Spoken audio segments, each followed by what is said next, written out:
Gawa tayo ng garlic squid.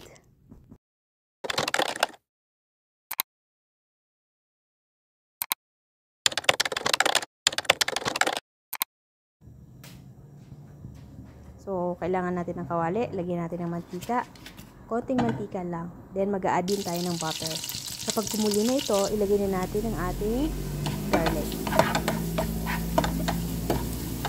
Then, isunod naman natin ilagay ang ating chopped onion. White onion nga pala guys, ang ginamit ko. Pero pwedeng kayong gumamit ng red or white onion. Nasa sa inyo na kung anong gusto niyo. Then, kailangan lang natin tong pa-brown. Prituhin ng konti. Then, mag-a-add din ako ng chili garlic sauce.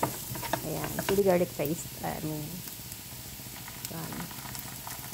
1 teaspoon only. Kasi sobrang anghang. Depende na sa gusto nyo. Kung sobrang yung anghang, dagdagan nyo na lang. So, haluin lang natin to guys. Mix, mix, mix.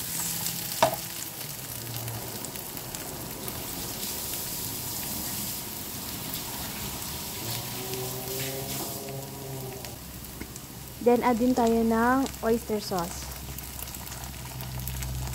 Oyster sauce. Then, next naman natin ang ating Kikkoman soy sauce. Ayan, tansya-tansya na lang guys. Pagalingan lang ng pagtansya. Oh my!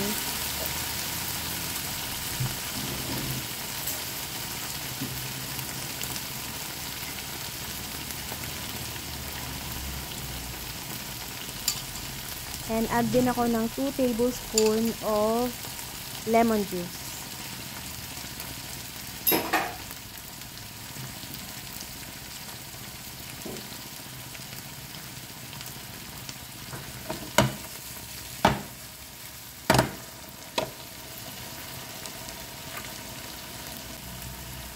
Then, black pepper. Yan, madami din yung black pepper. Haluin. Dahil ang pusit mabilis maluto at kumulat kapag na overcook, kailangan nating lutuin muna yung ating sauce. So, ayan, okay na yung sauce natin. Pwede natin i-add ang ating squid, pusit.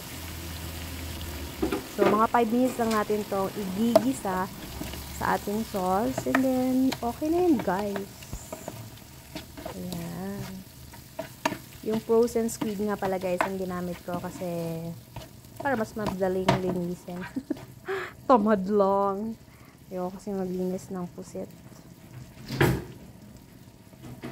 So, mag-a-add din ako dito ng 7-Up. Sprite, kahit Sprite kung meron kayo, add nyo lang para sa maging manamis-namis siya guys. Then pakuluin lang ito 5 minutes, i-off nyo na dahil makunat na yan, sigurado ako. So, tada! Ayan, luto na yan guys. Sana nagustuhan nyo. Thank you for watching. Don't forget to like and subscribe and press the bottom bell for my next video.